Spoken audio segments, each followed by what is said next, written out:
বিষয়টিৰ গভীৰতালৈ যোৱাৰ পূৰ্বে ইয়াৰ পুংখানুপুংখ বিশ্লেষণ কৰাৰ পূৰ্বে অসম কেশৰীৰ এফাকি কবিতা মোৰ মনলৈ আহিছে যে কামেই ধৰ্ম কামেই জীৱন কামেই কবিতা শিল্পকলা কাম বিহনে জীৱন জিউতি ৰসৰূপ পুন্ধ শূন্য কলা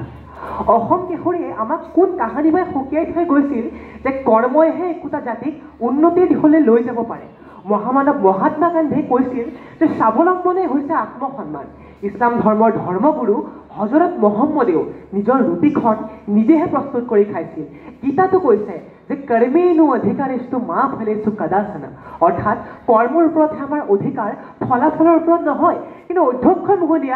অধ্যক্ষ মহোদয় যেতিয়া এখন ৰাজ্যৰ ৭০%তকৈ অধিক জনগণে কৰ্মৰ ওপৰত ভৰসা নকৰি একমাত্ৰ ৰাজসাহায্যযুক্ত চাউলৰ ওপৰত নিৰ্ভৰ কৰি পেট প্ৰবৰ্তাবলৈ আৰম্ভ কৰিব যেতিয়া এখন ৰাজ্যৰ অধিকাংশ জনগণে মাহৰ পিছত মাহ কেৱল চৰকাৰী আঁচনিৰ ধন বেংক একাউণ্টত সোমালনে নাই এই কথাক চিন্তা কৰি থাকিব যেতিয়া এখন ৰাজ্যৰ খিলঞ্জীয়া লোকসকলৰ হাতৰ পৰা বিদেশী বহিৰাগত লোকসকলে খেতি পথাৰৰ পৰা আৰম্ভ কৰি সভ্যতা সংস্কৃতি পৰ্যন্ত কাঢ়ি লৈ যাব তেতিয়া অধ্যক্ষ মহোদয় সেইখন দেশৰ অৰ্থনীতি কেতিয়াও ত্বৰান্বিত নহয় হ'ব অৱলম্বিতহে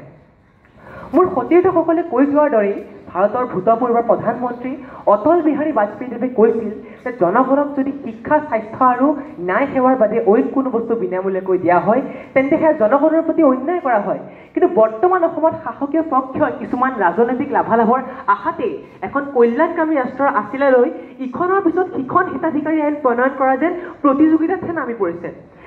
অধ্যক্ষ মহোদয় আজি সদনত বাৰে বাৰে উচ্চাৰিত হৈছে কল্যাণকামী ৰাষ্ট্ৰৰ নাম কিন্তু কল্যাণকামী ৰাষ্ট্ৰৰ নাম লৈ আমাৰ সন্মানীয় বিৰোধী দলৰ সদস্যসকলে সদনক বিপথে পৰিচালিত কৰিবলৈ অপচেষ্টা চলালে কিয়নো আজি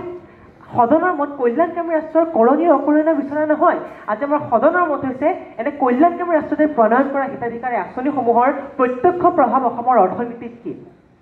অধ্যক্ষ মহোদয় ভাৰতৰ এখন শীৰ্ষস্থানীয় অৰ্থনৈতিক ৰাজ্য দিল্লীৰ পৰিস্থিতি এনে পৰ্যায়ে পালেগৈ যে কেন্দ্ৰীয় চৰকাৰে জাপি দিয়া কিছুমান হিতাধিকাৰী আইন প্ৰণয়ন কৰা নহ'ব বুলি দিল্লী চৰকাৰে উচ্চতম ন্যায়ালয়ৰ পৰা নিৰ্দেশনা পত্ৰ উলিয়াই ল'বলৈ বাধ্য হ'ল কিন্তু তেনে পৰিস্থিতিতে অধ্যক্ষ মহোদয় অসমত কিন্তু কেন্দ্ৰীয় আৰু ৰাজ্য চৰকাৰৰ মুঠ ৮৩খনকৈ হিতাধিকাৰী আঁচনি চলি আছে আৰু আচৰিতভাৱে আগন্তুক বিত্তীয় বৰ্ষত ইয়াৰ সংখ্যা আৰু বঢ়াব বুলি গম পোৱা গৈছে গতিকে আমাৰ সন্মানীয় বিৰোধী দলৰ সদস্যসকলৰ যদি আদৰ্শটো এই চাৰ্বাক মুনিয়ে কোৱাৰ দৰে যে ঋণং কৃত্যং ঘৃতং প্ৰিবেদ যাৱত জীৱন সুখং জীৱেদ অৰ্থাৎ ঋণ লৈ হ'লেও ঘিউ খাবা আৰু জীয়াই থকা দিনকেইটা সুখেৰে থাকিবা এনেধৰণৰে হয় তেনেহ'লে মই আজি তেওঁলোকক অধ্যক্ষ মহোদয়ৰ জৰিয়তে আমাৰ সন্মানীয় পবিত্ৰ সদনত এই কথা স্বীকাৰ কৰিবলৈ অনুৰোধ জনাইছোঁ যে তেওঁলোকে এখন সোণৰ অসম বা মাটিৰ অসমৰ সপোন নহয় এখন ধুদৰ অসমৰ সপোন দেখিছে যিখন অসম অৰ্থনৈতিকভাৱে একেবাৰে বিপৰ্যস্ত কিংবা বিধ্বস্ত